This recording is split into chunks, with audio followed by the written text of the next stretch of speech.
Creed Aventus, best dupe ng Armaf si Dinim. Wala yung harsh na lemon pledge sa opening, kaya medyo nakaka-disappoint. Kasi trademark yun ng si Dinim eh. Kakaspray ko lang pero tingin ko aabot siya ng 25 hours sa skin. Mga 5 months sa clothes, kapag cotton. Kapag polyester, mga 4 months lang. Smells like success. Sumakses si Creed. Paldo. Yung projection niya sobrang lakas. Siguro nasa more than 10 inches. Amoy hanggang likod ng kotse. Gaano ka close sa OG?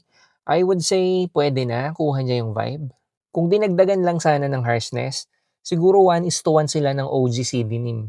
Ang isa pang maganda dito sa Aventus, hindi mo alam kung fruity o smoky yung batch na makukuha mo. Kasi nga hindi nila kayang gawin ng consistent. May batch variations. Pero sinadya nila yon. Kasi gusto ka nilang isurprise. Very thoughtful.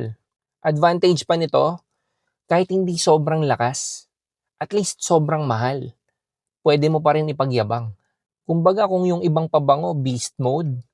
Ito, beast price. Tsaka hindi siya overhyped. Underperforming lang. Kaya balanced.